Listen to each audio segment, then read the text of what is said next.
ரெட்டலை சின்னம் கிடைக்காம வாழைப்பழ சின்னத்துக்கு ஓட்டு கேட்டு கிருஷ்ணகிரியில் அருள்ங்கிறவர் ஜெயலலிதாமையை ஜெயிக்க வச்சிருக்காங்க. ரெட்டலை சின்னத்தில் நின்ன ஜெயலலிதாமையார் தோத்துருக்காங்க. விஜயகாந்த் நின்ன போது முரசு மாதிரியே கூட சின்னத்தை வச்சுட்டாங்க பக்கத்துலயே, அதே பேர் போட்டு கூட சின்னத்துல. பாதி பேர் முரசு எது கூட எதுன்னு தெரியாம கூடையில போட்டு வந்துட்டான் 400-500 ஓட்டை. திமுக மதிமுகவுக்கு 4 தொகுதி கொடுத்துட்டு 3 தொகுதி உதயசூரியன் ஏன் சொல்றாங்கன்னா இந்த காரணம் தான். சின்ன வலிமை இல்லைன்னா நீங்க ஜெயிக்க முடியாது. தங்க தமிழ்ச்செல்வன் என்கிட்ட சொன்னாரு, ஒரு பாட்டி எனக்கு ஓட்டு போட்டு அப்பா உனக்கு தான்ப்பா போட்ட இலையில போட்டேன்னு சொன்னாங்க. வெளியில ஒரு தெருவுல எந்த ஆள் ஓட்டு போடல அப்படின்னு உள்ள இருக்கிறவங்களுக்கு தெரியும். செத்தவன் ஓட்டை எப்படி போடுறது, செத்தவனுக்கு மேல யாரை கூட்டு வருது. இருட்டில் காசு கொடுக்குறலாம் வேணாம், அது நல்லா இல்லை. அதனால நான் என்ன சொல்றேன்னா டீசெண்டாக அக்கௌண்ட்லேயே போட்டுருங்க. 10,000 ரூபா போட சொல்லுங்க சார், தாமரை மலரும் சார். 10,000 போதும். ரொம்ப கேட்டா போட முட்டாங்க. விஜய் அவர்கள் ஒரு நாள் பேசினார்னா ஒரு வாரம் டிபேட் ஓடும். இன்னைக்கு விஜயோட ஸ்பீச்சோட ஷெல்ஃப் லைஃப் 3 மணி நேரத்துக்கு. ஒவ்வொரு வீட்லயும் ஒரு விஜய் ஒரு விஜய் இருக்காங்க. தேர்தல் அன்னைக்கு பாருங்க, எல்லாரும் வாக்களிக்கிற அன்னைக்கு எல்லாரும் வீட்டுல வெளியில இருந்து ஓட்டு போடுவாங்க அப்படின்றாரு. அந்த நம்பிக்கையில அவர் இருந்தாருன்னா தனியா அவர் ஏமாத்திக்கிறாருங்கிறது தான்.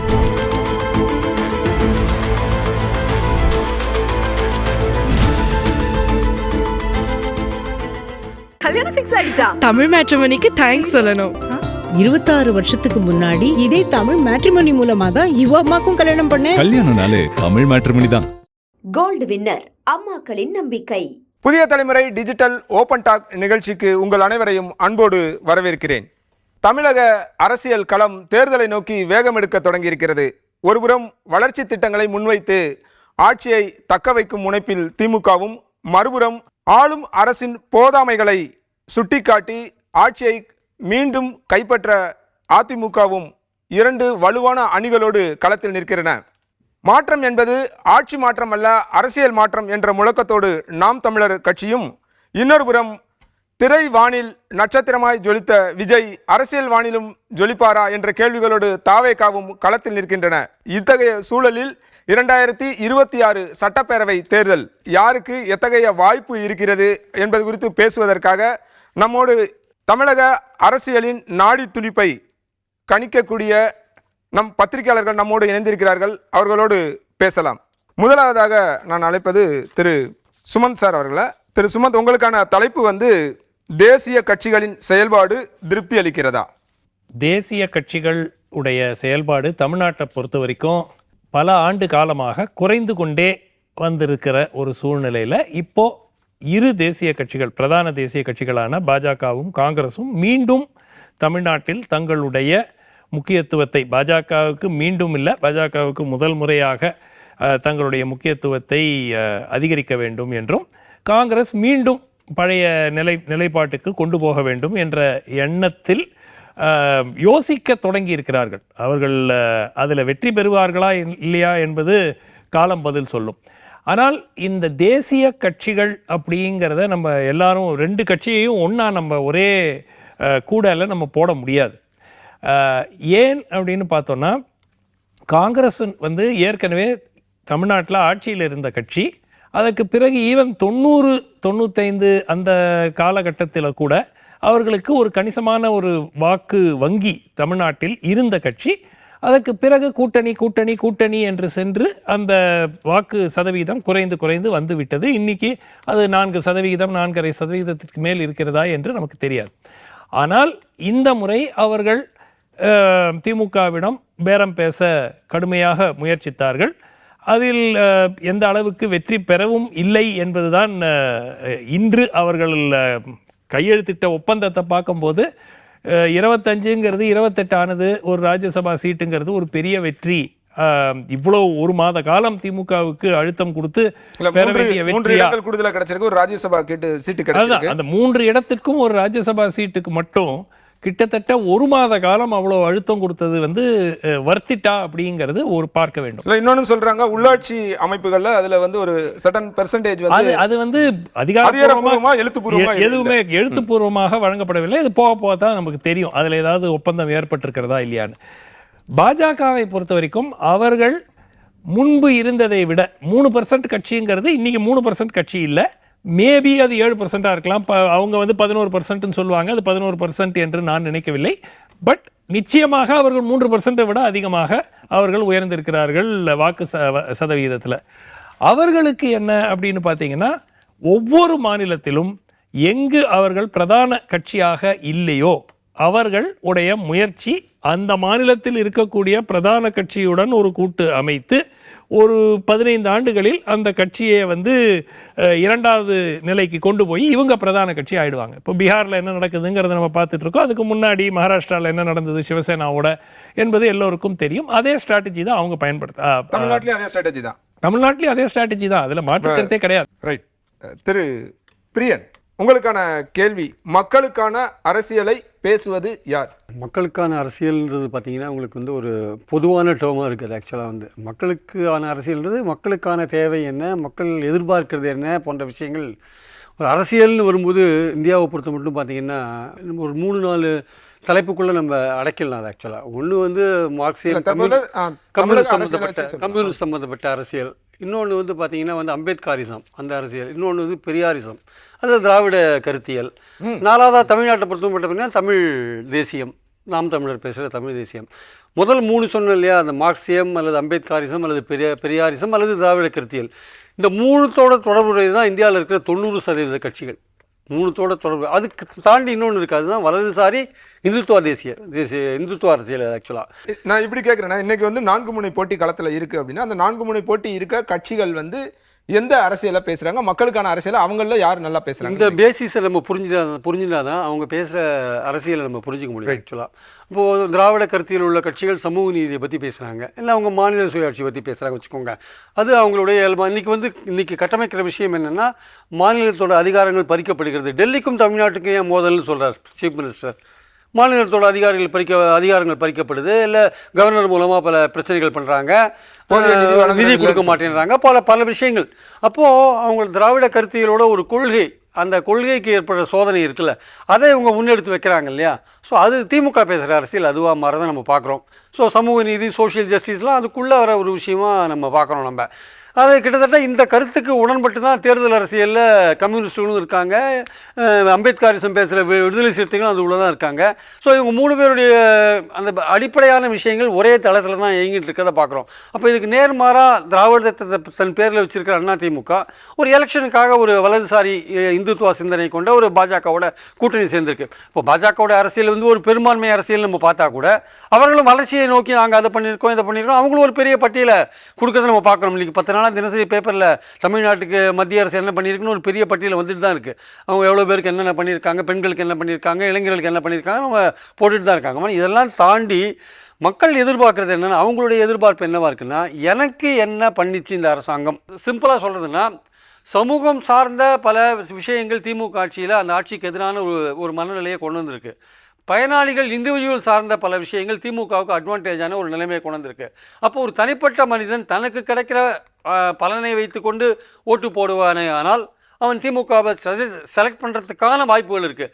இல்லை இந்த சொசைட்டியே மோசமாக இருக்குது, இந்த ஆட்சியே மாற்றி ஆகணும், இந்த கள்ளச்சாராயம் அது இது போதை மருந்துகள் அது இது பிரச்சனை, பாலியல் பிரச்சனை, பெண்களுக்கு பாதுகாப்பு இல்லை, அப்படி இப்படின்னு அவங்க போனாங்கன்னா அப்போ சமூகம் சார்ந்து அல்லது சொசைட்டி சார்ந்து ஓட்டு போடுவான்னா அவன் வந்து ஒரு எதிர்கூட்டணியை செலக்ட் பண்ணுறதுக்கான வாய்ப்புகள் இருக்குது. அது கூட்டணி பலத்தை நம்பியும் இந்த கூட்டணிக்கு எவ்வளோ செல்வாக்கு இருக்குது, அந்த கூட்டணிக்கு எவ்வளோ செல்வாக்கு இருக்குது, கொஞ்சம் அரசியலும் அதில் கலந்துருக்கிறத நம்ம பார்க்குறோம். தலைப்பில் நீங்கள் முடிவுக்கு வர்றது திமுக வந்து மக்களுக்கான அரசியலை பேசுது அப்படின்னு புரிஞ்சுக்கலாம். மக்களுக்கான அரசியல் இல்லை இருக்க 4 கட்சிகள் மக்களுக்கான தேவைகளை வந்து கரெக்டாக அதில் வந்து ஓட்டு கணக்கு ஒன்று இருக்குது.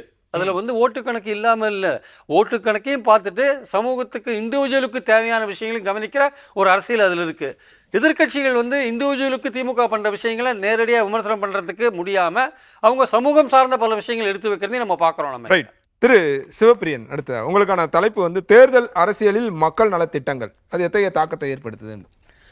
இல்லை, மக்கள் நலத்திட்டங்கள் அப்படின்னும் போது அதை நாம் வந்து 1967 பார்க்க வேண்டியதாக இருக்குது.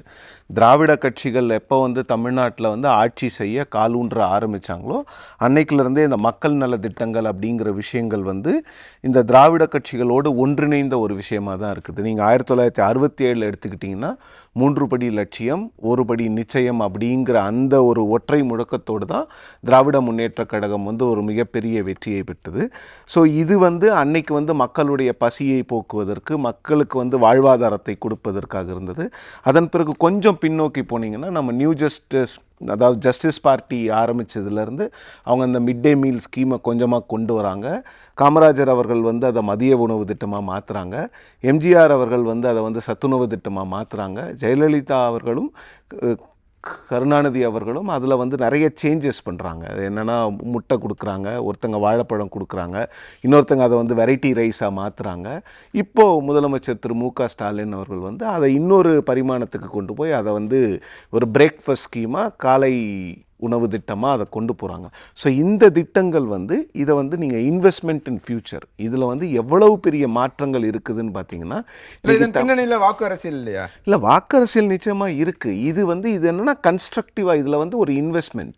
இது என்னன்னு பார்த்தீங்கன்னா, நீங்கள் இப்போ இந்த சத்துணவில் படிச்சுட்டு வந்தவங்க இன்றைக்கி நிறைய பேர் வந்து தமிழ்நாட்டில் வந்து பெரிய பெரிய பதவிகளில் இருக்காங்க. அவங்க ஐஏஎஸ் ஆஃபீஸர்ஸாக இருக்கிறாங்க, ஏன் பாலிட்டிஷியன்ஸ் நிறைய பேர் இருக்கிறாங்க. இது வந்து ஒரு சமுதாயத்திற்காக ஒரு அரசாங்கம் செய்யக்கூடிய முதலீடு. இந்த முதலீட்டில் நீங்கள் இன்னும் நிறைய விஷயங்கள் இந்த திராவிட கட்சிகள் 2 பேருமே பண்ணியிருக்கிறாங்க. வாக்குகளுக்காக மட்டும் பண்ணாங்களான்னா நிச்சயமாக வாக்குகளுக்காக மட்டும் இல்லை. ஏன்னா இதை பண்ண அந்த கவர்மெண்ட்ஸ் வந்து அடுத்த எலெக்ஷனில் தோற்றும் இருக்கிறாங்க. எல்லாம் இந்த வாக்குறுதிகள் கொடுத்துட்டதுனாலேயே, இல்லை சத்துணவு கொடுத்துட்டதுனாலேயே, இல்லை வந்து நீங்கள் ஒரு சைக்கிள் கொடுத்துட்டதுனாலே அடுத்த எலெக்ஷனில் நீங்கள் ஜெயிச்சிடல. இதெல்லாம் ஒரு பார்ட்டாக தான் இருக்குமே தவிர, பட் இதெல்லாம் எந்த அளவுக்கு முக்கியம். இப்போ நீங்கள் சத்துணவு திட்டத்தை குறிப்பிட்டீங்க, அதை என்ஹான்ஸ் பண்ணி அடுத்த இடத்துக்கு எடுத்துகிட்டு போகிறாங்க இல்லையா? அது மாதிரி இது எல்லா திட்டங்களையும் எடுத்துகிட்டு போகலாம்ல? அது மாதிரி எல்லா திட்டத்தையும் எடுத்துகிட்டு போகிறதுக்கு பிரச்சனை என்னன்னு பார்த்தீங்கன்னா, நீங்கள் 2000-2006 வரைக்கும் நீங்கள் இந்த மாதிரி திட்டங்களை மட்டும்தான் கொடுத்தீங்க. இதெல்லாம் வந்து எக்ஸ்செக்கருக்கு வந்து ஒரு பெரிய பேர்டன் எல்லாம் கொடுக்கல. இப்போ 2006 முதல் முறையாக திமுக வந்து கலர் டிவி கொடுப்போன்னு ஒரு ப்ராமிஸை கொடுக்குறாங்க. அதற்கு ஆப்போசிட்டாக எதிராக வந்து ஜெயலலிதா அவர்கள் வந்து தங்கம் கொடுப்பேங்கிறாங்க. ரைஸ் இல்லை, அதுதான் நான் கேட்குறேன். இந்த மாதிரி கவர்ச்சிகரமான திட்டங்கள் இல்லை சார், அதுதான் நீங்கள் வந்து இந்த கவர்ச்சிகரமான திட்டங்களை நீங்கள் பண்ண ஆரம்பித்து அது இன்றைக்கி எங்கே கொண்டு வந்து நிறுத்தி இருக்குன்னு பார்த்தீங்கன்னா, நீங்கள் வந்து தமிழ்நாட்டினுடைய ஒட்டுமொத்த கடன் வந்து கிட்டத்தட்ட 10 லட்சத்துக்கு மேலே போயிட்டு இருக்குது. இப்போ நான் எங்கே வரேன்னா, இப்போ இதெல்லாம் இந்த லேப்டாப்பெல்லாம் நம்மளால் கொடுக்க முடியாமல் போச்சுல 4 வருஷம். அது ஏன்னு பார்த்தீங்கன்னா, நீங்கள் வந்து டைரக்ட் பெனிஃபிட் ட்ரான்ஸ்ஃபருக்கு போகிறீங்க. நீங்கள் வந்து எல்லா விஷயங்கள்லையும் வந்து நீங்கள் வந்து பெண்களுக்கான இப்போ இந்த பெண்களுக்கு அந்த மகளிர் உரிமை தொகைன்னு தமிழ்நாட்டில் சொல்கிறாங்கல்ல, அது மட்டுமே நீங்கள் ஒட்டுமொத்தமாக இந்தியாவில் எடுத்துக்கிட்டிங்கன்னா அதனோட ஃபினான்ஷியல் காஸ்ட் என்னன்னு பார்க்கணும். கிட்டத்தட்ட 1 லட்சத்துலேருந்து 1.5 லட்சம் கோடி ஒட்டுமொத்தமாக இந்தியாவில் இருக்கக்கூடிய 8 மாநிலங்கள் வந்து இந்த ஸ்கீமில் மட்டும் இவ்வளவு பணத்தை போடுறாங்க. இப்போ நீங்கள் வந்து திமுக வந்து இந்த மகளிர் உரிமை தொகையை 2000 இப்போ சொல்லியிருக்கிறாங்க. இப்போ பார்த்தீங்கன்னா இப்போ வந்து திமுக வந்து அதுக்காக செலவிடப்படுற தொகை எவ்வளோன்னு பார்த்தீங்கன்னா 14,000 கோடி 15,000 கோடி. இப்போ 2000 அது இன்க்ரீஸ் பண்ணி 1.31 கோடி பேருக்கு கொடுத்தீங்கன்னா 31,440 கோடி அதுக்கு மட்டுமே தேவை. ஏன்னா டிஎம்கே இந்த டிபிடி மட்டும்தான் இப்போ ப்ராமிஸ் பண்ணியிருக்கிறாங்க. இப்போ புதுசாக வந்திருக்கிற விஜய் அவர்களுடைய கட்சியை பார்த்தீங்கன்னா அவங்க வந்து இல்லாத பொல்லாத ப்ராமிஸ் எல்லாம் பண்ணுறாங்க. அவங்க கொடுத்துருக்கிற 2 ப்ராமிஸை மட்டும் நான் எடுக்கிறேன்.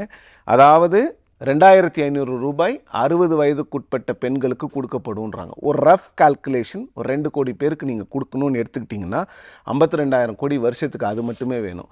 அப்புறம் அவர் இன்னொரு ஒரு புரட்சிகரமான ஒரு திட்டத்தை கொண்டு வரேங்கிறார். என்னன்னா, கல்யாணம் ஆகிற ஒவ்வொரு பெண்களுக்கும் வந்து நீங்கள் வந்து நாங்கள் வந்து கவர்மெண்ட்லேருந்து 1 சவரம் நகை கொடுப்போம், ஒரு தாய்மாமன் சீரு. அது என்னன்னு பார்த்தீங்கன்னா ஒரு ரஃப் கால்குலேஷன் தான். 18லேருந்து 25 வயசுக்குட்பட்ட தமிழ்நாட்டில் இருக்கக்கூடிய பெண்கள் இன்றைக்கி எடுத்துக்கிட்டிங்கன்னா 30 லட்சம் பேர் இருக்காங்க. அவங்களுக்கு நீங்கள் அந்த பவுன் இன்னைக்கு விலைக்கு 1.24 லேக் சம்திங் வருது. அதை எடுத்திங்கன்னா 37,516 கோடி அதுக்கு மட்டுமே. அவர் கொடுத்த இந்த 2 திட்டங்களை செயல்படுத்துறதுக்கு மட்டுமே 1 லட்சம் கோடி வேணும். உங்களுக்கு எங்கேருந்து பணம் வரும்? இதில் மக்கள் யோசிக்க வேண்டிய விஷயம் என்னன்னு பார்த்தீங்கன்னா, இப்போ லேப்டாப் தடைப்படுது, நாளைக்கு வேறு ஏதாவது தடைப்படும். ஏன்னா இதை ஒரு விளக்கம் சொல்கிறாரு சார். ஆளும் அரசு வந்து கிட்டத்தட்ட ஒரு 37% ஏதோ சொன்னார். ஒரு இல்லை சார், அது வந்து விஜய் அவர்களுக்கு வந்து அதை வந்து இன்னும் கொஞ்சம் ரிசர்ச் பண்ணியிருக்கணும். நீங்கள் வந்து ஒரு பட்ஜெட்டில் அப்படியே நீங்கள் 30% கமிஷன் போகுதுன்னா இது ஒன்றும் ஒரு சாதாரண ஸ்வீட்டு கடை கிடையாது சார்.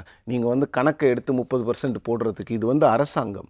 இங்கே நீங்கள் இருக்கிற பத்திரிகையாளர்களை கேளுங்க, உங்களுக்கு தெரியும் அரசாங்கத்துக்கு எவ்வளவு விஷயங்கள் இருக்குது, எவ்வளவு நீங்கள் பில்ஸ் போடணும், எவ்வளவு நீங்கள் பண்ணணும்.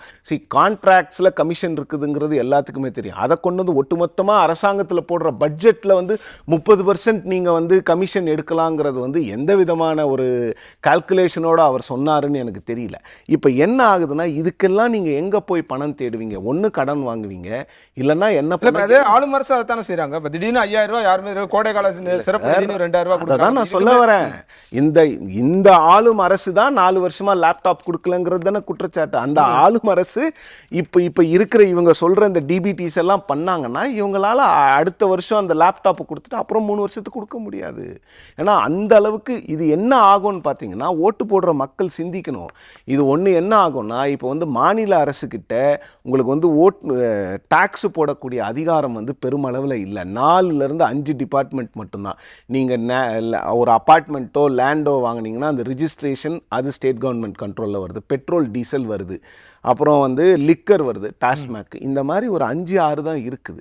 இதில் மாநில அரசாங்கம் என்ன பண்ணுவாங்க? திருப்பி ப்ராப்பர்ட்டி டேக்ஸை ஏற்றுவாங்க, திருப்பி இந்த ரெஜிஸ்ட்ரேஷன் ஃபீயை ஏற்றுவாங்க. அது மக்களுக்கு தான் வந்து சுமையாக முடியும். ஸோ அப்போ என்னன்னா ஒரு 20 வருஷத்துக்கு முன்னால் நாம் பண்ணிட்டு வந்துட்டு இருந்த அந்த வெல்ஃபேர் ஸ்கீம்ஸ் இருக்குல்ல, அதெல்லாம் வந்து ஒரு பெரிய இன்வெஸ்ட்மெண்ட்டாக இருந்துச்சு. இப்போ கூட நீங்கள் வந்து இந்த 2000 ரூபாய் கொடுப்பது, மகளிர் உரிமை தொகையெல்லாம் நீங்கள் வந்து யாருக்கு தேவையோ அவங்களுக்கு. கரெக்ட். இதுதான் எல்லாருமே விமர்சனமாக வைக்கிறாங்க. ஆக்கப்பூர்வமாக யாருக்கு தேவையோ அதற்கான வளர்ச்சி திட்டங்களோ நலத்திட்டங்களோ அறிவிச்சா போதுமானது. இப்போ கலர் டிவியாக இருக்கட்டும், தங்க மோதிரமாக இருக்கட்டும், இந்த மாதிரியான கவர்ச்சிகரமான திட்டங்களை நிறுத்திட்டு ஆக்கப்பூர்வமாக இப்போ கல்வி சார்ந்தோ மருத்துவம் சார்ந்தோ நீங்கள் நலத்திட்டங்களை அறிவிச்சிங்கன்னா உதவிகரமாக இருக்கும் இப்போ அப்படின்றதான் எல்லாரோட. நிச்சயமா எல்லாருக்கும் எல்லாம்ங்கிறது இங்கே எப்படி புரிந்து கொள்ளப்படுகிறதுனா, ஒருத்தருக்கு நீங்கள் அரசாங்கம் வந்து ஒரு விலையில்லா பொருளை கொடுத்தாங்கன்னா அது எல்லாருக்கும் கொடுக்கணும், அப்படி கிடையாது. எனக்கு கிடைக்கக்கூடிய ஒரு பொருள் வந்து சாமானியர் ஒருவருக்கும் கிடைக்கணும், அதுதான் எல்லாருக்கும் எல்லாம் அப்படிங்கிறது. நீங்கள் என்ன பண்ணணும்னா டார்கெட்டடாக அதை பண்ணணும். யாருக்கு எது தேவையோ அதை அறிந்து அரசு செய்யணும். இப்போ 1,31,00,000 பேருக்கு இந்த மகளிர் உரிமை தொகை கொடுக்குறாங்க. இதில் உண்மையிலே அந்த 1,31,00,000 பேருக்கும் அந்த 1000 ரூபாய் வந்து அவங்களுக்கு தகுதியானவங்களா அப்படின்னு பார்த்தீங்கன்னா அதில் நிறைய நீங்கள் வந்து எக்ஸ்க்ளூட் பண்ணலாம். ரைட். அடுத்த திரு கோட்டீஸ்வரன், உங்களுக்கான தலைப்பு வந்து அதிருப்தி வாக்குகளை அறுவடை செய்ய போவது யார்? 2 விஷயம் இருக்குது. ஒன்று வந்து ஆளுகின்ற அரசுக்கு சாதகமான வாக்கு, 2வது வந்து எதிர்ப்பு வாக்கு.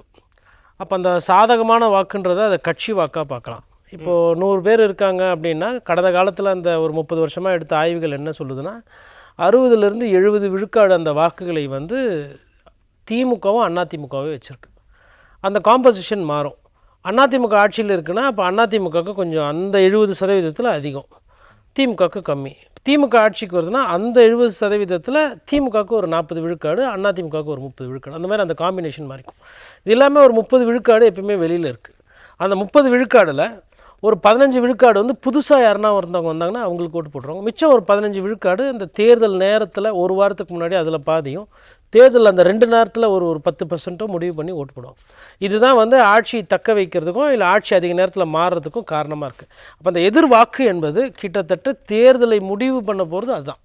அப்போ அந்த எதிர்வாக்குகளை விஜய் வந்து இந்த வாட்டி அதிகமாக எடுத்துக்குவார். அதாவது அரசுக்கு எதிராக இருக்க வாக்குகளை விஜய் வந்து அறுவடை செய்வார் என்பது தான் முதல்ல இருந்த பேசுபொருள். அப்புறம் நாளடைவில் என்ன, இப்போ அதுதான் வரேன் நான். இப்போ நாளடைவில் என்ன ஆகி போச்சுன்னா அது கொஞ்சம் கொஞ்சம் போகுவேன். விஜய்க்கு வந்து அந்த பழைய வசீகரமோ இல்லை அந்த பர்செப்ஷனோ அந்தளவுக்கு இல்லை. ஃபஸ்ட்டு வந்தப்போ அவர் ஒரு கூட்டணி அமைப்பார், இல்லை அவர் ஒரு கூட்டணிக்கு தலைமை ஏற்பார், அவர் இன்னும் மக்களை போய் சந்திப்பார், அவர் மக்கள் பிரச்சனையை அதிகமாக பேசி அரசுக்கு எதிர்த்து கெட்ட பேரை வந்து அதிமுகவுக்கு போகிற வாக்கை வந்து விஜய் எடுத்துக்குவார் அப்படின்னு ஒரு பேசுபொருளுது. பட் விஜயோட அந்த அரசியல் பயணம் என்பது, விஜய் அவரோட அந்த உழைப்பு என்பது, விஜயோட அந்த கூட்டணி வியூகம் என்பது எல்லாத்துலேயுமே தடை. ஒன்று அதாவது தடைனா வேறு யாரோ எங்கேயோ ஹாங்காங்கில் சிங்கப்பூர்லேருந்து வந்துலாம் தடை பண்ணல, இவரே போக மாட்டார். இவரே வந்து நிர்வாகிகளை தான் பார்ப்பார். சரி வீட்டுக்காச்சும் கூப்பிட்டு பார்க்கலாம். இப்போது உங்கள் வீட்டில் வந்து நீங்கள் ஒரு நாளைக்கு வந்து காலையில் ஒரு 500 பேரை பார்க்குறீங்க, சாயந்தரம் ஒரு 500 பேர் பார்க்குறீங்க, நைட்டு ஒரு 1000 பேர் பார்க்குறீங்க, நடுராத்திரி ஒரு 1000 பேரை பார்க்குறீங்கன்னு வச்சுக்கோங்களேன். அதுக்கு யாரும் தடையெல்லாம் போட முடியாது. இது ஜனநாயக நாடு. ஆனால் இவர் என்ன பண்ணுறாருன்னா என்ன யாரையும் பார்க்க விட மாட்டேன்றாங்க, முதல்வர் வந்து SOP போட்டிருக்காரு, அதனால் என்னால் போக முடியல அப்படின்னு ஒரு விஷயம் சொல்கிறார். அதே பெரிய பெரிய வீட்டு கல்யாணத்துக்குலாம் போக முடியுது. அப்போ அதை கண்டிச்சு போராட்டம்லாம் வேறு நடத்திட்டாங்க. அது நடத்திட்டோம். போராட்டம் நடத்திட்டோம், ஒன்றும் பிரச்சனை. இப்போ சாதி வாரிய கணக்கெடுப்பு கூட ஒரு போராட்டம் பண்ணியிருக்காங்க. இப்போ என்ன ரேஞ்சில் ஓடிக்கிட்டு இருக்குது, கூட்டணி யார், வேட்பாளர்னும் போது இப்போ தான் இவர் சாதி வாரிய கணக்கெடுப்புக்கே வந்திருக்கிறார். பாட்டாளி மக்கள் கட்சி ஆரம்பித்த போது இருந்த ஒரு கோரிக்கை அதுக்கே இப்போ தான் வராரு அவர். அப்போ இதெல்லாம் பார்க்கும்போது என்னென்னா, அந்த பழைய அளவுக்கு அவர் எதிர்க்கட்சிகளோட வாக்கு அவர் பிரிப்பாரா இல்லையான்ற அந்த கேள்வி வந்துச்சு. ஆனால் பொதுவாக எதிர்க்கட்சியாக எது இருக்கோ அந்த கட்சி தான் அந்த வாக்குகளை எடுக்கும். இப்போ அதில் ஒரு குழப்பம். ரெண்டாவது இப்போ என்ன ஆயிருக்கு அப்படின்னா, விஜய் அவர்கள் ஒரு சில வாக்குகள், அதாவது சிறியவர்கள் வாக்கு, வயது கம்மியாக இருக்கிறவங்களோட வாக்கு கணிசமாக பெறாரு. அது அம்மையார் ஜெயலலிதாவுக்கு மறைவுக்கு பின்னாடி அதிமுகவுக்கு அந்த ஏரியாவில் ஒரு பெரிய பிரச்சனை. அதிமுகவுக்கு பெரிய அளவுக்கு அந்த வாக்குகள் கிடைக்கல. அதுமாதிரி அம்மையார் ஜெயலலிதா மறைவுக்கு பின்னாடி பெண்கள்கிட்ட இருந்த ஒரு கவர்ச்சி என்பதும் குறைந்து விட்டது. அதே நேரத்தில் முதல்வர் ஸ்டாலின் என்ன பண்ணுறாருன்னா, 1000 ரூபா கொடுத்து பெண்களுக்கு திட்டங்கள் இல்லை பெண்களுக்கு கொஞ்சம் சாதகமாக இருக்கக்கூடிய ஒரு சில விஷயங்கள்லாம் ஒரு பெனிஃபிட் என்னென்ன கிடைக்குமோ அதை கூர்ந்து கொடுக்குறாரு. பட் அங்கேயுமே விஜய் என்ன பண்ணுறாரு, நிறைய பேர் இளம் பெண்கள் குறிப்பாக என்ன சொல்கிறேன்னா, விஜய் அண்ணா அழகாக இருக்கார், விஜய் அண்ணா நல்லது செய்வார், விஜய் அண்ணா ஒரு அரசியலில் மாற்றம் பண்ண போகிறாரு அப்படின்ற மாதிரி அவங்க ஒரு மனநிலையில் இருக்கிறாங்க. அப்போ இது திமுகவுக்கு அங்கே சிக்கல். அதிமுகவுக்கு என்ன சிக்கல்னா அந்த எதிர்ப்பு வாக்குகள். இதை தாண்டி சிறுபான்மையினர் வாக்குகளை விஜய் எந்த அளவுக்கு வாங்க போகிறாரு, அதுவும் ஒரு கேள்வி. ஏன்னா சிறுபான்மையினர் வாக்கும் அவர் வாங்குவாருன்ற மாதிரி பேசுவார்.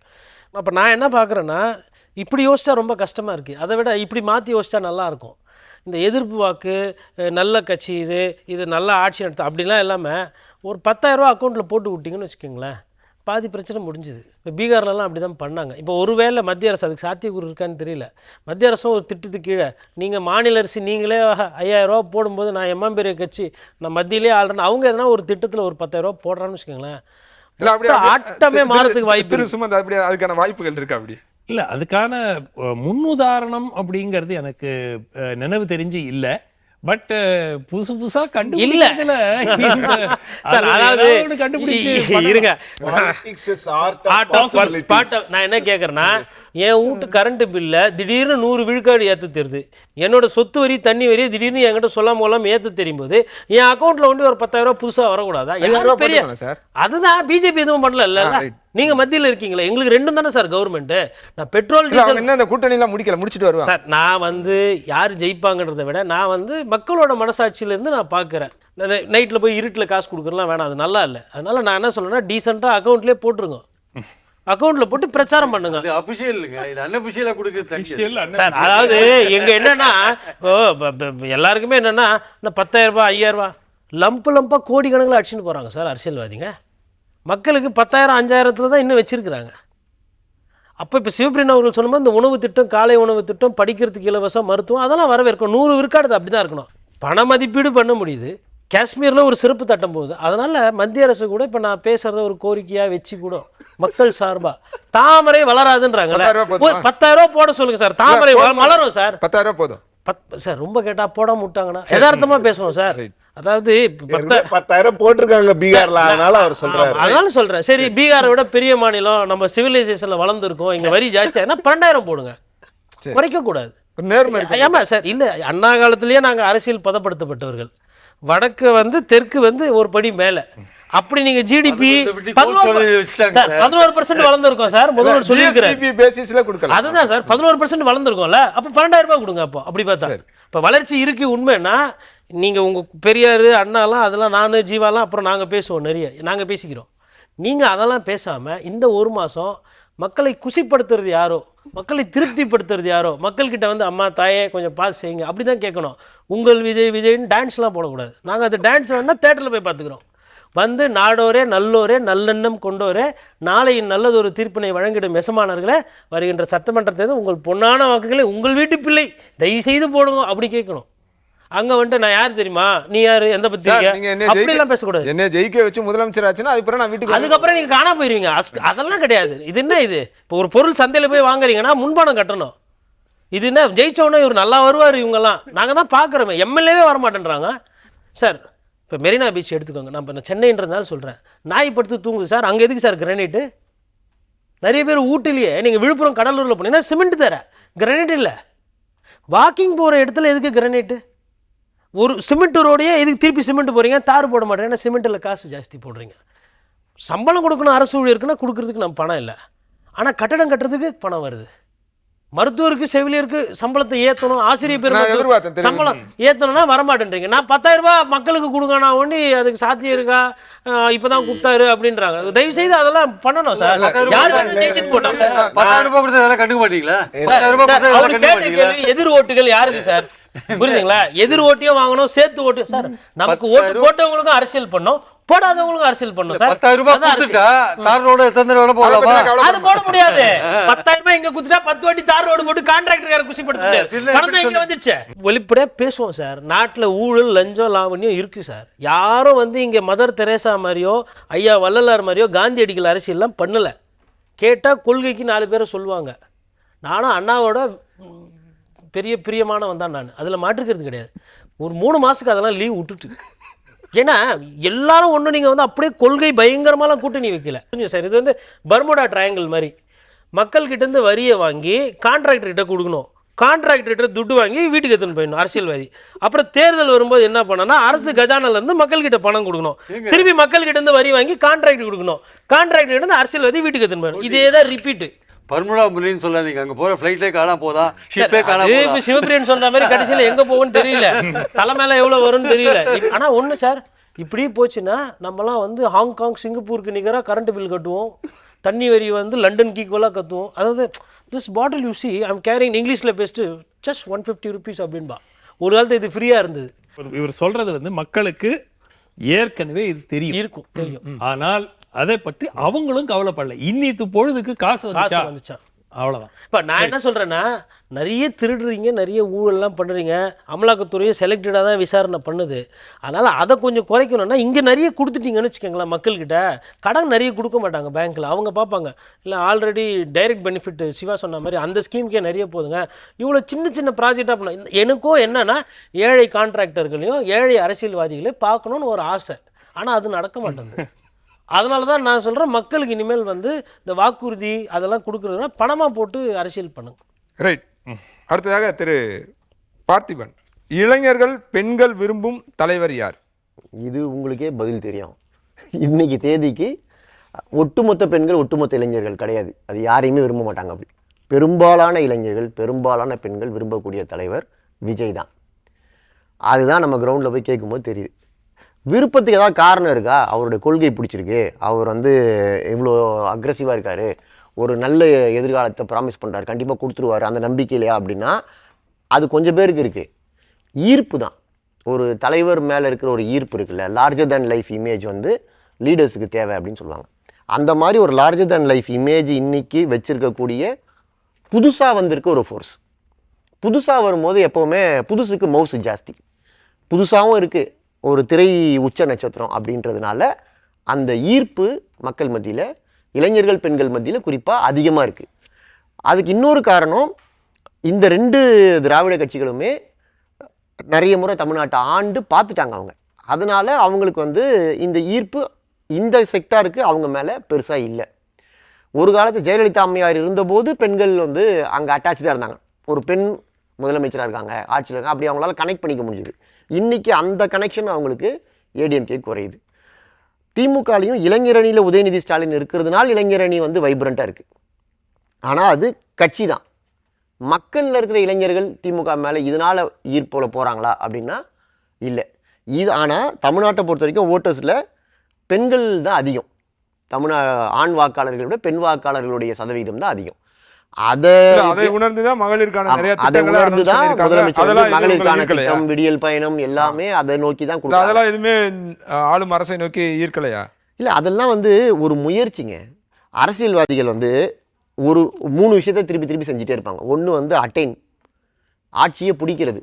அடுத்தது மெயின்டைன், அதை மெயின்டைன் பண்ணுறது 5 வருஷம், நடுவில் எவனை கழிச்சிடாமல் 5 வருஷம் மெயின்டைன் பண்ணு, ரீடைன், திருப்பி ஆட்சிக்கு வர்றது. இதுதான் சைக்கிள். இது சுற்றி சுற்றி செஞ்சுக்கிட்டே. இதை நல்லா செய்யக்கூடிய ஆள் வந்து நல்ல அரசியல்வாதி. இப்போ மோடி அதை நல்லா சிறப்பாக செய்கிறாரு அங்கே.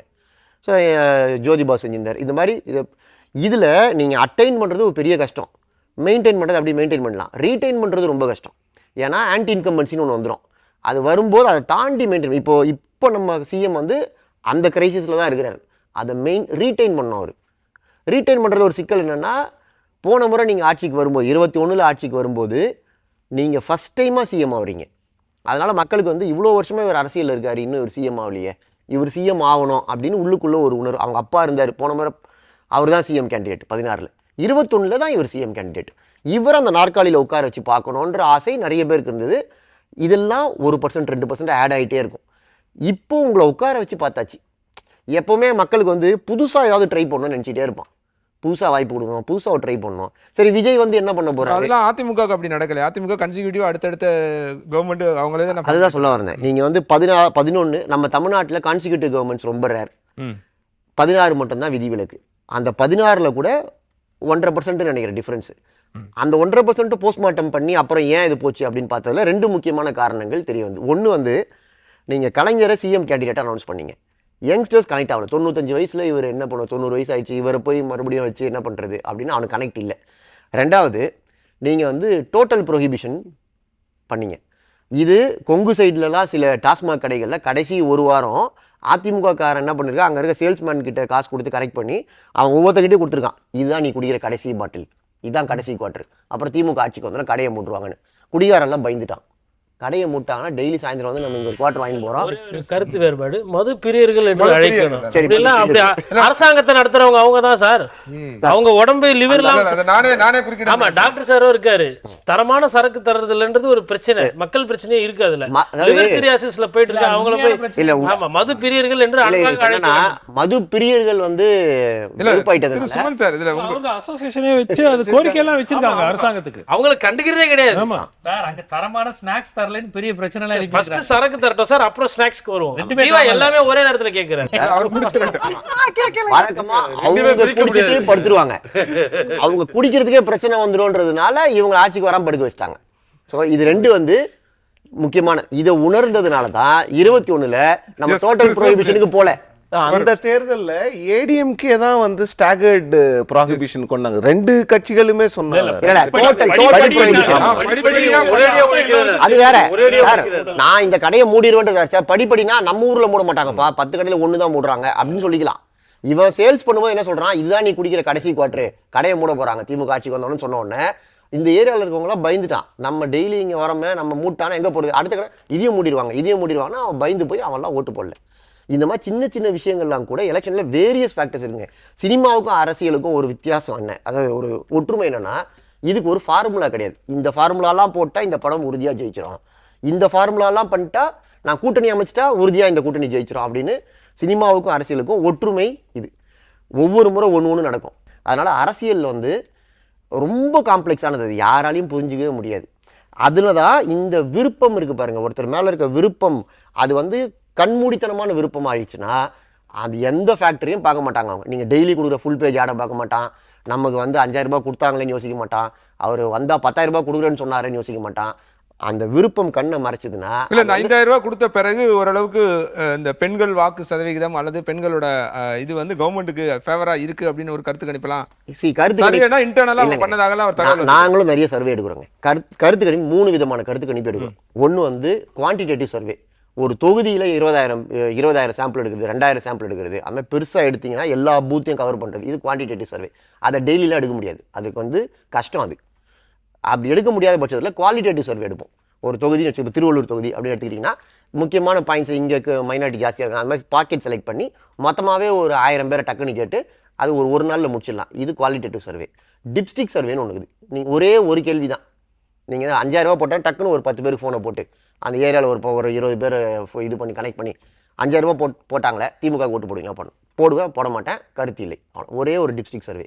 இந்த மாதிரி டிப்ஸ்டிக் சர்வேலாம் அந்தந்த நேரத்து பல்ஸை நீங்கள் தெரிஞ்சுக்கலாமே தவிர இதுதான் எலெக்ஷன் வரைக்கும் இருக்க போகுதுன்னு நம்ம சொல்ல முடியாது. லாங் டர்மாக இருக்குமான்னு தெரியாது. நீங்கள் விஜயோடைய கிராஃபு சார் சொன்ன ஏறி இறங்குதுன்னா ஒரு விஷயம் நடக்கும்போது ஏறும், அது ஷேர் மார்க்கெட் மாதிரி தான், அப்படியே ஏறும், திருப்பி இறங்கும், திருப்பி ஏறும். எலெக்ஷனுக்கு 2 நாள் முன்னாடி, எலெக்ஷனுக்கு 2 நாளுக்கு முன்னாடியே ஏதாவது ஸ்டண்ட் அடிச்சாங்கன்னா அது மாறிடும். அதனால இந்த கிராஃப் ஆனால் என்னன்னா, அவர் சொன்னதில் ஒரே ஒரு சின்ன துணை தகவல், பர்செப்ஷனை பற்றி சார் சொல்கிறார். அந்த பேசு வரும், அது வந்து ஒரு மேரத்தான் ஓட்டம் மாதிரி, அது ஓடிக்கிட்டே இருக்கணும், இல்லைன்னா அது இறங்கிடும். ஆனால் ஆன்டி இன்கம்பன்சி ப்ரோ இன்கம்பன்சி அப்படி கிடையாது, அது ஃபேக்டர். இப்போ நீங்கள் ஒரு விஷயத்தால் பாதிக்கப்பட்டிருந்தீங்க அப்படின்னா நீங்கள் கண்டிப்பாக பாதிப்பு தேர்தல் நேரத்தில் வெளிப்படுத்துவீங்க. இல்லை ஒரு திட்டத்தால் நீங்கள் பயன் அடைஞ்சிக்கிட்டு இருக்கீங்க அடிக்கடினா நீங்கள் கண்டிப்பாக ஓட்டு போடுவீங்க. இந்த பர்செப்ஷன் இருக்குது பார்த்தீங்களா, நான் பலமாக இருக்கேன், நான் கூட்டணி வச்சிருக்கேன், நான் வந்து இவரோட அவர் சேர்றேன், அது வந்து எப்படி வேணா போகும். ஆனால் இந்த bro incumbency anti incumbency factor.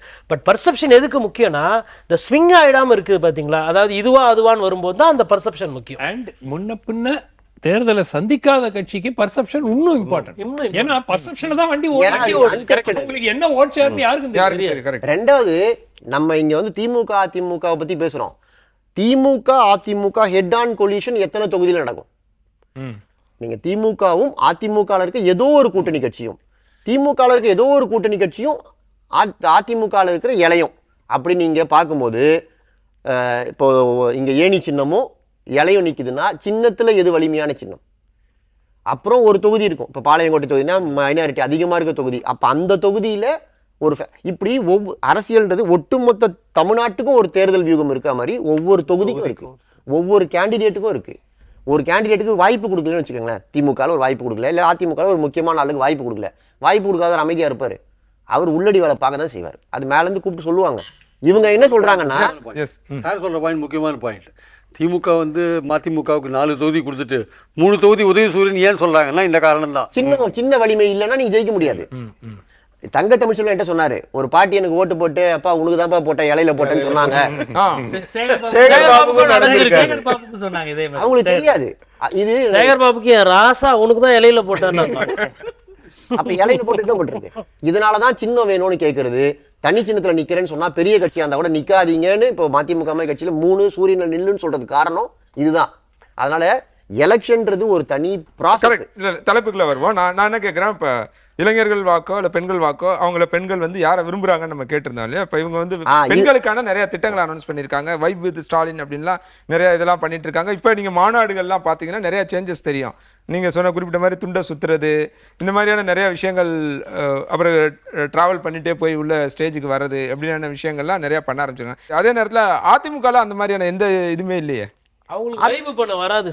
Vibe பண்றதுக்கு செங்கோட்டையன் தான் முயற்சி பண்ணிட்டு இருக்காரு அங்கிருந்து போய் வைபுக்கு, மத்தவங்களுக்கு வரல வைப் பண்ண தெரியாது. பேசினாங்கல்ல, அந்த பெர்செப்ஷன் வந்து விஜய் கட்சிக்கு தான் ரொம்ப ரொம்ப முக்கியம். இப்போ நீங்க பாருங்களேன், விஜய் அவர்கள் வந்து அக்டோபர் 2024 பேசும்போது ஒரு நாள் பேசினார்னா ஒரு வாரம் டிபேட் ஓடும். இன்னைக்கு வந்து விஜயோட ஸ்பீச்சோட ஷெல்ஃப் லைஃப் வந்து 3 மணி நேரத்துக்கு மேல கிடையாது. அது கடந்து வேற ஒரு விஷயத்துக்கு போயிடுறாங்க. விஜய் வந்து ஏன் அந்த வாக்கு சதவீதம் அதான் சொல்றேன், வாக்கு சதவீதம் ஏன் குறைஞ்சிக்கிட்டே இருக்குன்னா, நீங்க பேச பேச நீங்க புதுசா ஏதாவது பேசினாதான் அது மேல ஈர்ப்பு இருக்கும். நீங்க வந்து வீட்லயே நீங்க பாருங்களேன், நானும் கோட்டீஸ்வரன் டெய்லி பேசிட்டு இருக்கோம்னா எங்களுக்கு பேசுறதுக்கு எதுவுமே இருக்காது. புதுசா ஒரு டாபிக் இருந்தாதான் எனக்கு இன்னைக்கு ஃபோன் பண்ணி பேசணும்னு தோணும், இல்லை அவருக்கு ஃபோன் பண்ணி பேசணும்னு தோணும். நீங்க வந்து ஒரே டாப்பிக்கை திரும்ப திரும்ப ரீஆஷ் பண்ணிட்டு இருந்தீங்கன்னா வர முடியாது. அதனாலதான் அவங்க வந்து விஜய் அவர்களை வந்து ரொம்ப லிமிட்டடா கூட்டிட்டு வராங்க. அதுவும் ஒரு ஸ்ட்ராட்டஜி தான். லிமிட்டடா காமிச்சு அப்படி கூட்டு போயிட்டாங்கன்னா அந்த ஈர்ப்பு இருந்துட்டே இருக்கு. இல்ல ஸ்டீம் போயிருச்சு வச்சுக்கோங்களேன், நீங்க டெய்லி பார்த்துட்டே இருந்தாங்கன்னா அதுக்கு மதிப்பு இல்லாம போயிடும். அதனால இதெல்லாம் வச்சு பார்க்கும்போது தமிழ்நாட்டில் பாலிட்டிஷியன்ஸ் வெற்றி பெற்று அதற்கு பிறகு இந்த மாதிரி இன்ஆக்சசிபிள் ஆகலாம். இப்போ உதாரணத்துக்கு ஜெயலலிதா இருப்பாங்க, பட் நீங்க எலெக்ஷனுக்கே வரல, அதுக்கு முன்னாடி நீங்க இன்ஆக்சசிபிளா இருந்தீங்கன்னா எப்படி ஓட்டு போடுவாங்க? சார் ஜெயலலிதாவும் எம்ஜிஆரும் they were among the people. Sir they were with the people. அவங்க வந்து மக்களோட மக்களா இருந்தாங்க. எம்ஜிஆர் கை கொடுக்காத பெண்களோ ஆண்களோ யாருமே இருக்க முடியாது. அவங்கள இறங்குனாங்க. இவர் பஸ்ஸை விட்டு ஜெயலலிதாவும் மக்களோட மக்களா இருந்தாலும் அதாவது அம்மையார் ஜெயலலிதாவும் ஐயா எம்ஜிஆர் அவர்களும் மக்களோட மக்களா இருந்தாங்க. ஆனா விஜய் சாருக்கு நெஞ்சில குடியிருக்கிறாங்க. அந்த பாயிண்ட் இவர் கடந்து போறாரு. விஜய் சொல்ற நெஞ்சில குடியிருக்கிறாங்க. அதனால எதுக்கு வெளியில போய் விஜய் பிரபலமான முகம் திரை நடிகராக சார். நீங்க கீழே வரும்போது நீ எனக்கு தலைவனா நீங்க மாறும்போது நான் ரசிகர்களை பேசல. நான் இப்ப என்னை போன்றவர்கள் ஒரு 40 வயசுக்கு மேல இருக்கிறவங்க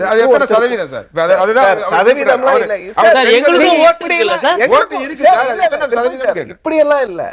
எனக்கும் அவர் பேசணுங்கிறது தான். அவர் வந்து வெற்றியை தீர்மானிக்கக்கூடிய சதவீதம் எத்தனை பேர்? வெற்றியை தீர்மானிக்கக்கூடியவங்களுக்கு மட்டும் பேசிக்கிட்டே இருந்தீங்கன்னா நீங்க என்ன பண்ண, நீங்க வெற்றி பெற மாட்டீங்க. மத்தவங்களோட வெற்றியை வேணா நீங்க பாதிக்கலாம்.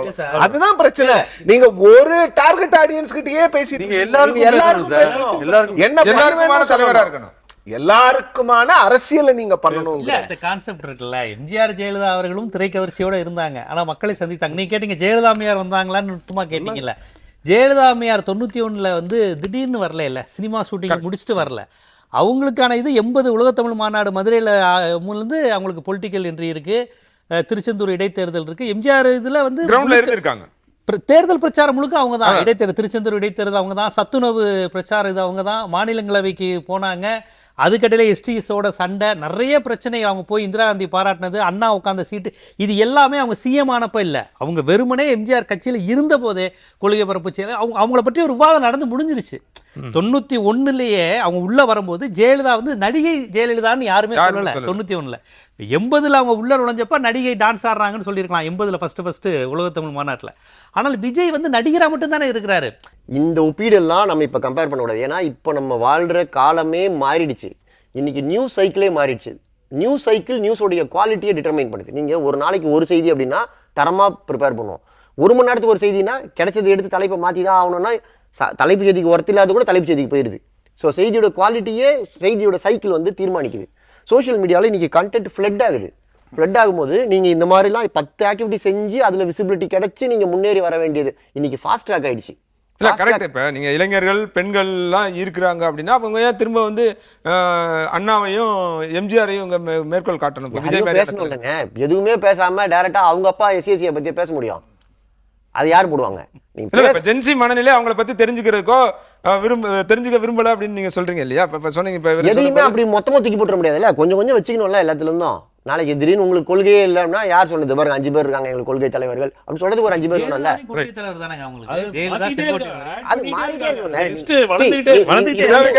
இங்க பாருங்க, இது வந்து ஒரு ஆப் மாதிரி நினைச்சுக்கோங்க. டிவிக்கேவை அப்கிரேட் ஆயிட்டே இருக்கும். நீங்க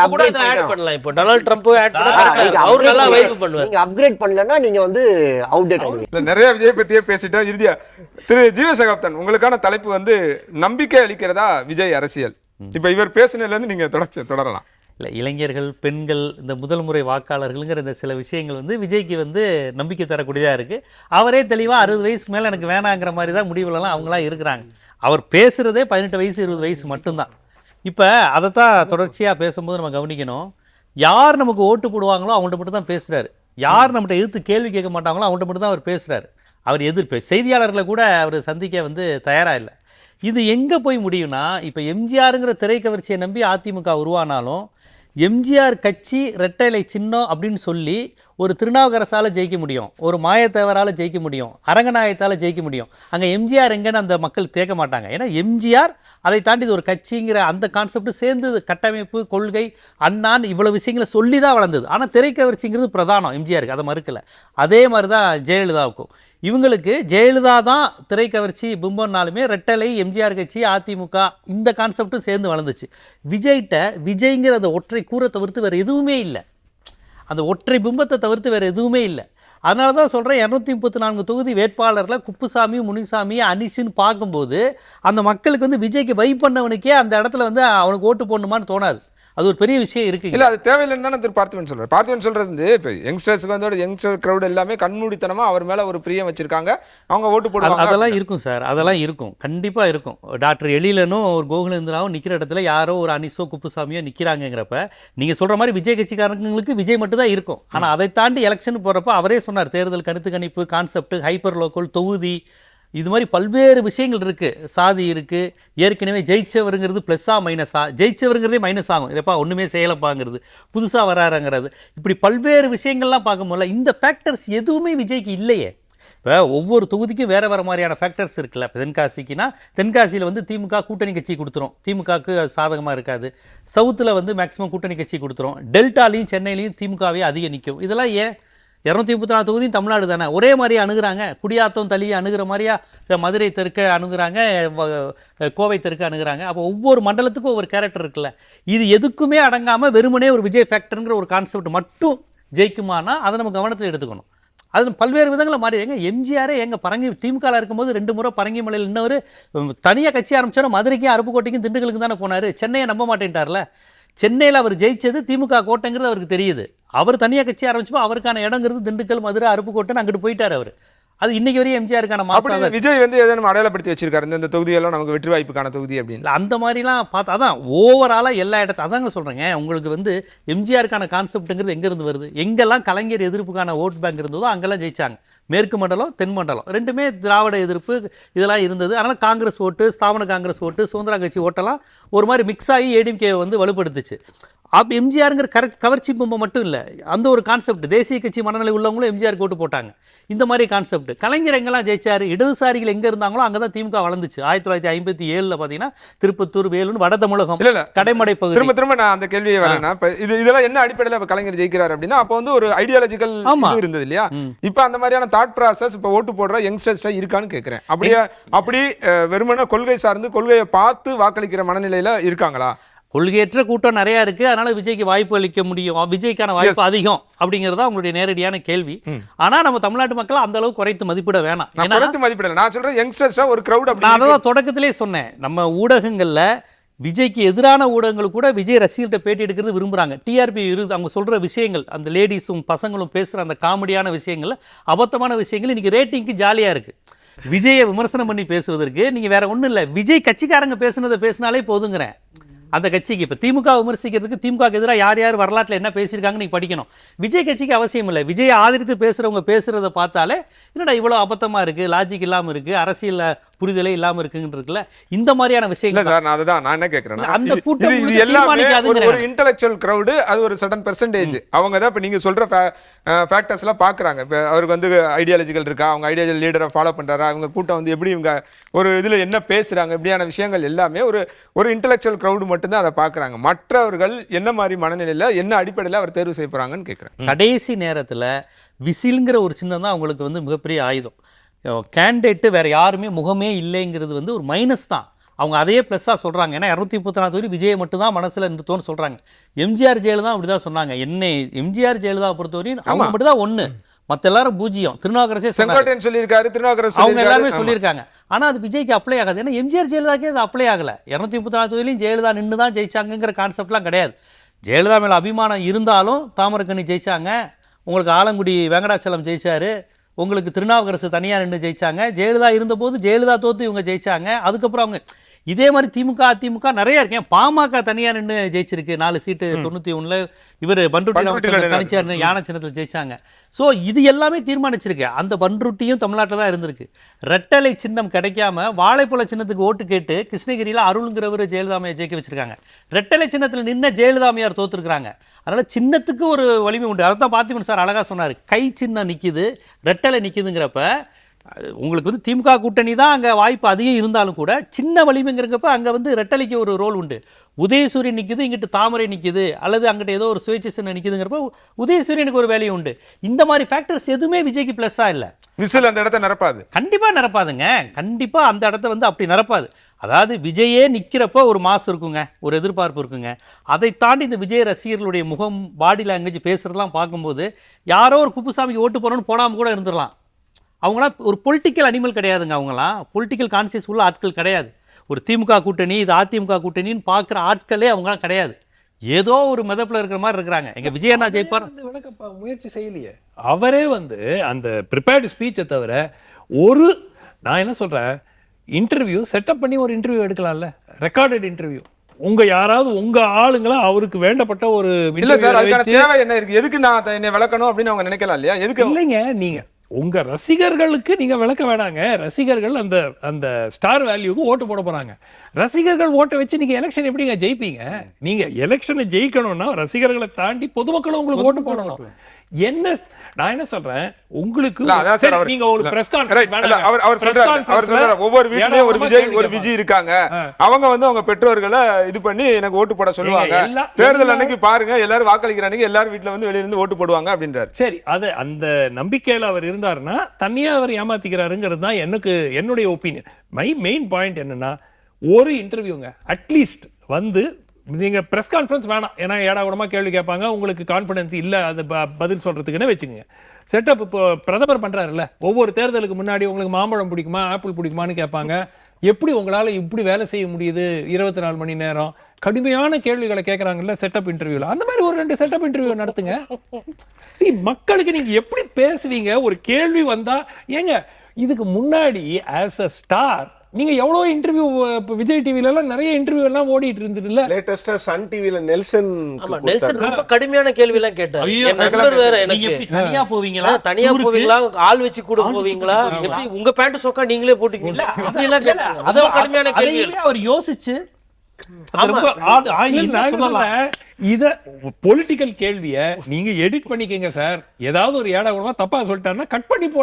நான் என்ன சொல்றேன், ஒரு இன்டர்வியூ கூட வரலையே. நீங்க ப்ரிப்பேர்ட் ஸ்பீச் யாரோ எழுதி கொடுக்குறாங்க, அதை உட்காந்துக்கிட்டு நீங்கள் இது வச்சு நீங்கள் படிச்சுட்டு போகிறீங்க. 2 வாரத்தில் ஒரு வாட்டி ஒரு ஸ்பீச் ஒன்று கொடுக்குறீங்க, அதோட டிஸப்பியர் ஆயிடுறீங்க. அப்புறம் 2 வாரம் கழித்து திருப்பி இந்த மாதிரி பண்ணுறீங்க. ஒரு இடத்துக்கு கூட நீங்கள் அந்த அவ்வளோ பெரிய பஸ் இருக்குல்ல, பஸ்ஸில் போனால் கூட்டம் வந்து அலமோதும், அதனால் கண்ட்ரோல் பண்ண முடியாது. மீட்டிங் நடத்தினா பர்மிஷன் கொடுக்க மாட்டாங்க. அப்போ என்ன, எப்படி மக்கள் உங்களை பார்ப்பாங்க? சரி, இப்போ அந்த ஆதவ அர்ஜுனா போன்றவர்கள் சமீப காலத்தில் பார்த்தீங்கன்னா ரஜினியை பயந்தாங்குள்ளி எங்கள் தலைமை வீரன்லாம் சொல்லியிருக்காருல்ல. இவருக்கான மாசு, விஜய்க்கான மாசுங்கிறதே லெஃப்ட் ஐடியாலஜி திராவிடியன் ஐடியாலஜின்னு எந்த ஐடியாலஜியும் கிடையாது, வெறுமனே விசிலடிக்கிற கூட்டம் தான். அப்போ ரஜினி ரசிகரை பகிச்சுக்கிறீங்க, கமலஹாசன் தக்லக் விவகாரத்தில் நீங்கள் எந்த ஆதரவும் தரல, அஜித் ரசிகர்களையும் பைக் ரேஸுக்கு ஒருத்தர் போறாருங்கிறீங்க. அப்போ இவங்க எல்லாருமே தமிழ்நாட்டில் கணிசமாக இருக்கிறவங்க தான். அஜித் அரசியலுக்கு வரல, அவருக்கு ஜென்ஸ் ரசிகர்கள் ஏகப்பட்டவங்க இருக்கிறாங்க, மதுரை சவுத் சைட்லாம் ஏகப்பட்டவங்க இருக்கிறாங்க. ஸோ அஜித் ரசிகரை வீம்புக்குன்னு சீண்டி இருக்கீங்க, ரஜினிகாந்த் ரசிகரை சீண்டி இருக்கீங்க. இப்போ உங்களுக்கு பெரிய ரஜினி ரசிகர்கள்லாம் திராவிட இயக்க சிந்தனையாளர்கள் கிடையாது, கிட்டத்தட்ட அவங்களாம் எதிரான ஆட்கள் தான், அவங்களையும் சீண்டி விட்டீங்க. அப்போ திமுகவுக்கு எதிராக இருக்கக்கூடிய திமுக உணர்வு இல்லாத ரசிக மனநிலை உள்ளவங்களையும் நீங்கள் பகிச்சிக்கிறீங்கன்னா அது உங்களுக்கு மைனஸ். அது மட்டும் இல்லைங்க, ஒவ்வொரு மாவட்டத்துக்குமே ஒவ்வொரு கட்சிக்கு சில முகங்கள் உண்டு. இப்போ கூட்டணியில் அதுவே கட்சிகளுக்கு ப்ளஸ் மைனஸ் ஆகும். அமமுகவில் தேர்போகை பாண்டி சிவகங்கை மாவட்டத்தில் ரொம்ப முக்கியமானவர். இப்போ தேர்போகை பாண்டி நிற்கிற இடத்துல அவருக்கான ஆதரவு கொடுக்க போறீங்களா, அதிமுக நிறுத்த போதான்னு அவங்க கூட்டணிக்குள்ள இப்போ பிரச்சனை வரும். மாணிக்கராஜா போனதுனால திமுக இப்போ மாணிக்கராஜாவுக்கு ஒரு 3-4 சீட்டு ஆதரவாக கொடுக்கணுமா, நம்ம ஆட்களை நிப்பாட்டணுமாங்கிறது திமுக ஒரு சிக்கலாகும். ஓபிஎஸ் பையனுக்கு சீட்டு ஆண்டிப்பட்டியில் கொடுத்தா ஜானகியவே தோக்கடிச்ச திமுக ஆசையன் வந்து திமுக ஆசையன் ஒருத்தர் இப்போ வரையும் அமைச்சராகலை, அவர் பையனுக்கு சீட்டு கட்டுக்கிட்டு இருக்கிறாங்க. அப்போ யாரை நம்ம கொடுக்க போகிறோம், பழைய திமுகவுக்கா புதுசாக வந்தவங்க? இப்படியெல்லாம் கட்சிகள் பிரச்சனை எதிர்கொண்டுட்டு இருக்கிறாங்க. இது அதிமுகவுக்கு உண்டு, திமுகவுக்கு உண்டு, குறிப்பாக பெரிய கட்சிகளுக்கு உண்டு, மக்களுடன் பழக்கப்பட்ட கட்சிகளுக்கு உண்டு. ஸோ இப்படி பேஸ் பண்ணிக்கிட்டு இருக்கிறாங்க. விஜய் கட்சியில் கேண்டிடேட் யாருங்கிறது மக்கள் புரிஞ்சுக்காம இருப்பாங்க. அங்கே வந்து கேண்டிடேட் யார், இவரா அவரான்னு மக்களுக்கு தெரியும். இவங்க கட்சியில் யார் அவருன்னு. இன்னொன்று, விஜய் ரசிகர் மன்றத்துலையும் விஜய் ரசிகர்களும் அந்த ஊரில் என்ன மாதிரியான மனநிலையில் ஆட்களாக இருப்பாங்கங்கிற ஒரு விஷயம் இருக்குல்ல, என்னவா இருக்கிறாங்க அப்படிங்கிறது இருக்குல்ல, அதை தான் சொல்கிறேன். இப்போ 1000 விளக்கில் டாக்டர் எழிலனு கோகுலேந்திரானா இவங்க 2 பேர் மீது அரசியல் கட்சி விமர்சனம், எதிர்கட்சி திமுக சண்டையாக இருக்கும். ஆனால் முகம்ங்கிறது ஒரு பர்சனாலிட்டி, கோகுலேந்திராங்கிறது ஒரு பர்சனாலிட்டி, சிவி சண்முகங்கிறது ஒரு பர்சனாலிட்டி, சம்பத்துங்கிறது பர்சனாலிட்டி, தங்கத்தமிழ் செல்வனாக இருக்கட்டும், யாராக இருந்தாலும் ஒரு பர்சனாலிட்டி, அன்வர் ராஜா, இப்பேற்பட்ட வேட்பாளர் இருக்காங்களே, இது ஒரு மிகப்பெரிய பலம். வெறுமனே ஸ்டாலின், ஜெயலலிதா, எடப்பாடி, கலைஞர் மட்டுமல்ல, எம்ஜிஆர் உட்பட இந்த மாதிரியான வேட்பாளர்களையும் வைத்துதான் வெற்றி பெற்றிருக்கிறார்கள். இது எதுவுமே எனக்கு கிடையாது, விசில்ங்கிற அந்த ஒரு விஷயம் எனக்கு மட்டும் போதும்னா அதுக்கு ஓட்டளிப்பவர்கள் வந்து ரொம்ப குறைவாக தான் இருப்பாங்கங்கிறது தான் என்னுடைய கருத்து. ரைட் திரு சோப்ரியா. ஜீவா சொன்ன ஒரு பாயிண்ட்டு, விஜய் ரஜினி ரசிகர்கள் இவங்களை எல்லாரையும் ஒரு மாதிரி அந்நியப்படுத்துகிறாங்க, எலிவேட் பண்ணுறாங்க. என்ன ஆகுதுன்னா, விஜயை எலிவேட் பண்ணுறதா நினச்சிக்கிட்டு மற்றவங்களை எல்லாரையும் இவங்க எலிவேட் பண்ணிட்டு இருக்காங்க. அன்னைக்கு வந்து ரஜினியை பற்றி பேச வேண்டிய அவசியமே அந்த கூட்டத்தில் கிடையாது, அது கான்டெக்ஸ்டே இல்லை. இன்னொன்று, அந்த கார் ரேஸ் பற்றி அஜித் அவர்களை பற்றி பேச விஷயமே இல்லை. நம்ம தலைவர் 200 கோடி ரூபாய் திமுக விமர்சனம்ன்ற புள்ளியில் அவர் அதை பேசி இல்லை சார், 200 கோடி ரூபாய் விட்டுட்டு வராருங்க, அதோட முடிச்சுக்கணும். அஜித் குமார் என்ன பண்றாருங்கிறது அது வந்து அஜித் குமாரோடைய பர்சனல் இஷ்யூ. அதுல நீங்க போகும்போது என்ன ஆகுனா, இப்போ நீங்க விஜய்க்கு ஓட்டு போடக்கூடியவங்க பெரும்பாலான ஆண்கள் வந்து கிட்டத்தட்ட அவருடைய ரசிகர்கள் தான். அதே மாதிரி நீங்க என்னன்னா, இந்த ரசிகர்கள் சண்டைக்குள்ள நீங்க இந்த ஸ்டார்ஸை கொண்டு வந்தீங்கன்னா அது வேற மாதிரி போகுங்க. அதெல்லாம் அவர் புரியாம பேசுறாரு. இதே விஷயத்தை புசி ஆனந்த் பேச மாட்டார், ஏன்னா அவர் ரசிகர் மன்ற தலைவரா வந்தவர், அவருக்கு தெரியும். நம்ம சொல்ல முடியாது, ஏன்னா அவர் பிளான் பண்ணி பேசுறாரா புரியாம பேசுறாரான்னு எப்படி நீங்க அடிச்சு சொல்றீங்க? விஜய்க்கு இல்ல விஜய் கிட்ட இருக்கிற அட்வைசர்ஸ் வந்து அவரை கவுக்கணும்னு நினைக்கிறாங்களா, இல்ல நிஜமாவே அட்வைசரா நல்ல அட்வைஸ் கொடுக்கணும். ஏன்னா 1.5 வருஷமா அவர் கூட்டணி கூட்டணி கூட்டணி யார் என்னை ஏற்றுக்கொண்டாலும் ஒரு கட்சி வந்துச்சா? ஏதோ முந்தானத்து ஒரு கட்சி வந்து விலகுறாங்க, ஆதரவை விலக்குறாங்கன்னு அப்பதான் எனக்கு தெரியும் ஒரு கட்சி ஆதரவு கொடுத்துருக்காங்கிறது அப்பதான் தெரியும். இவ்வளோ நாள் அவர் கேட்க வேணாமா? ஏம்பா நீங்க சொன்னீங்கல்ல கட்சிகள்லாம் கியூ, செங்கோட்டையன் அவர்கள் சொன்னார்ல 3 வாரத்துல வந்துடுறாங்க, இவர் வராரு அவர் வராரு, எல்லாம் அதிமுக கூடாரமே காலி ஆயிரும்.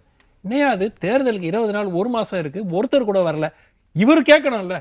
அப்போ கூட இருக்கிறவங்க, நான் ஏன்னா சிவப்பிரியன் சொன்னதுல தெரியாம பேசிட்டாராங்கிறதே எனக்கு கொஸ்டின். தெரிஞ்சுதான் பேசுறாருங்கிற சுபல் சொல்றதை பார்த்தா யாரோட ஸ்லீப்பிங்ஸ் எல்லாம் அங்க இருக்காங்க போல் இருக்கு சார். அது சார் சொன்னாருங்களா, அதாவது கூட இருக்கவங்களே வச்சு முச்சு விட போறாங்கன்னு. உடனே முச்சு விட போறாங்களா இல்ல தேர்தல் முச்சு விட போறாங்களான்னு தான் தெரியல. அதாவது இப்போ இன்னைக்கு ஷார்ட் டேர்ம்ல போனா அலையன்ஸ்ல போனா சார் சொன்ன மாதிரி ஒரு அக்கௌண்ட் ஓபன் பண்ணுவார். இப்போ அமமுக கூட்டணி அதிமுக வச்சிருக்கிறதுனால சட்டமன்ற உறுப்பினர்களா கொஞ்சம் பேர் உள்ள போறது உறுதி, அது உறுதி செய்யப்படுகிறது. ஆனா விஜய் அவர்களுக்கு அந்த மினிமம் கேரண்டி கிடையாது. இன்னொன்னு, விஜயோட சொந்த கட்சிக்காரர்களே நீங்க என்ன சொல்றாங்க, 98 பேர் தயவு செய்து கூட்டணி போயிடலாம், அதான் தயவு செய்துன்னு சொல்லிட மாட்டாங்க. ஆனால் கூட்டணி போனால் தான் செட் ஆகும் போலது, உங்க தலைமையை யாரும் ஏத்துக்க மாட்டாங்க, நாங்க சொன்ன மாதிரி ஒரு கருத்தை வச்சு கூட எடுத்துட்டு போனா அவங்களும் அந்த முடிவுக்கு வராங்க. ஆனா அவர் பேச்சு அவரே கேட்க கடையை திறந்து 3 வருஷமாச்சு, ஒரு இப்போ நம்ம பேசுறதுல இந்த மேல்மட்ட தலைவர்களை பேசுறோம். நீங்க கேண்டிடேட் அவர் சொன்னார்ல, ஒரு ரமேஷோ சுரேஷோ நிற்கும் போது எப்படி ஜெயிப்பாங்கன்னு, கேண்டிடேட்டுகள் ஒரு ஸ்ட்ராட்டஜி பண்ணிப்பாங்க. அப்போ நீங்க ஒரு கேண்டிடேட்டை ஒரு ரமேஷ்னு ஒருத்தர் போடுறீங்கன்னா அவரு திமுக கிட்டயோ அதிமுக கிட்டயோ விலை போக மாட்டாருன்றது என்ன நிச்சயம்? அவர் முதல்ல பார்டர் பண்ணுவாங்க, சரிங்களா? இது ஒரு விஷயம். ரெண்டாவது, அவர் வேலை போல நான் என் தலைவருக்காக நிற்கிறேன் அப்படின்னு ஒரு ரமேஷ் நின்னா, நீங்க வேட்பாளர் பட்டியல் எடுத்து பாருங்க. 23 தொகுதியும் போன தேர்தல் முன்னாடி 35 ரமேஷ் இருப்பாங்க. ஓபிஎஸ் போட்டாங்க. வினோஜ் என்கிட்ட சொன்னார், வினோஜ்ன்ற பேரு பெக்யூலரான பேரு, அதனால வராதுன்னு நான் நினைச்சேன். சேகர் பாபு ஒருத்தர் கெசட்ல வினோஜ்னு பேரு மாத்த வச்சு 6 மாசத்துக்கு முன்னாடியே கெசட்ல பேரு மாத்தி வினோஜ்னு ஒருத்தன் போடுறான். இங்க வினோஜ் பின் செல்வம்னா வினோஜ்னு ஒருத்தன் போடுறான். சார் அதே மாதிரி ஜோசப் விஜயன் கூட ஒரு 50 பேர் போட்டி போடுவாங்க, தவிர்க்க முடியாது. ரெண்டாவது, இந்த யங்ஸ்டர்ஸ்லாம் இருக்காங்க பாத்தீங்களா, அவன் முதல் முறையா ஓட்டு போட போறான். அவனுக்கு ஓட்டு போடுறதுன்ற ப்ராசஸ், அந்த பதட்டம் இருக்குல்ல, அது முதல் முறை ஓட்டு போடும்போது நமக்கு வந்திருக்கும் அந்த பட்டன் அழுத்தல ஒரு எக்ஸைட்மெண்ட். அப்போ போய் ரொம்ப நேரம் நிற்க முடியாது. டக்குன்னு பார்த்தோன்னா அவன் வந்து இங்கே ரமேஷ் 5 ரமேஷ், எந்த ரமேஷ்னே தெரில. ரெண்டாவது, எந்த கட்சி முதல்ல வரும், தேசிய கட்சி மாநில கட்சி இப்படி வரும்போது நீங்கள் ஆல்பபெட்டிக்கல் ஆர்டர்லையோ கட்சி ஆர்டர்லையோ எங்கே வர போறீங்க? பேலட் பாக்ஸில் ஃபர்ஸ்டா செகண்டா? இதே கூட்டணி போயிட்டீங்கன்னா ஏ ஃபார்ம் பி ஃபார்ம் அந்த சப்போர்ட் இருக்கிறதுனால மேலே போகிறதுக்கு வாய்ப்பு இருக்கு. கூட்டணி நீங்கள் போயிட்டீங்கன்னா அந்த ஆர்கனைசேஷன்ஸோட கூட்டணி கட்சிகளுடைய பேஸ் உங்களுக்கு முழுமையா வேலை செய்யலைன்னா கூட ஒரு அளவுக்கு உங்களை காப்பாற்றிடுவாங்க. ஸோ ஏடிஎம்கே பேஸும் பிஜேபி பேஸும் பாட்டாளி மக்கள் கட்சி பேஸும் இவங்களுக்கு உழைக்க ஆரம்பிச்சிருவாங்க ஓரளவு. இன்னொரு விஷயம், என்கிட்ட இன்னொரு கேண்டிடேட் சொன்னார். அவர் வந்து ஒரு பிஜேபி கேண்டிடேட். முதல்ல அதிமுக தான், போன முறை அதிமுக இல்லைல்ல எலெக்ஷன்ல. போன முறை எனக்கு பிரச்சனையே இல்லைங்க, அதிமுக காரங்களே வருவாங்க, பிரச்சாரத்தை கூட்டின்னு போவாங்க, கரெக்டாக கூட்டின்னு போய் மேப் பண்ணி கூட்டின்னு வந்து விட்டுருவாங்க. இந்த முறை நாங்கள் தனியாக நின்னோம், எந்த தேர்வு வரைக்கும் தொகுதின்னு தெரில, எங்களுக்குள்ளேயே இந்த தேர்வுக்கு போகலாமா, இது நம்ம தொகுதி தானா, இது பக்கத்து தேர்வோட முடியுதா, இதெல்லாம் வந்து தெரியாது. நீங்கள் இப்போ கேண்டிடேட் இறக்கி விட்டா உங்களுக்கு எந்த தெரு வரைக்கும் இந்த தொகுதி இருக்குன்னு எப்படி தெரியும்? எந்த வீடோட இப்போ ஒரு தெரு வந்து 3 கிலோமீட்டர் போகுதுங்க பெரிய ரோடு, இதோட இந்த தொகுதி முடியுது, இந்த கடையோட முடியுது அப்படின்றது எப்படி தெரியும்? இதுக்கு தான் நம்ம சொல்றோம்ல கட்டமைப்புன்னு சொல்றது, அதுக்கு பின்னாடி இவ்வளவு விஷயம் இருக்கு. பார்த்திபன் சார் சொன்ன ஒரு விஷயம் ரொம்ப கரெக்டான பாயிண்ட். இப்போ ஆர்கே நகர் எடுத்தீங்கன்னா இப்படி விரல் மாதிரி போவான் தொகுதி, திருவா. ஒரு சைடுல ராயபுரத்தோட பவுண்டரி, ஒரு சைடு வந்து பெரம்பூரோட பவுண்டரி, இன்னொரு சைடு திருவிகா நகரை டச் பண்ணும். கொஞ்சம் நீட்டாக நீங்கள் ஒரு 1/2 கிலோமீட்டர் வேகமாக போயிட்டீங்கன்னா திருவத்தூருக்கு வரலும் போயிடும்.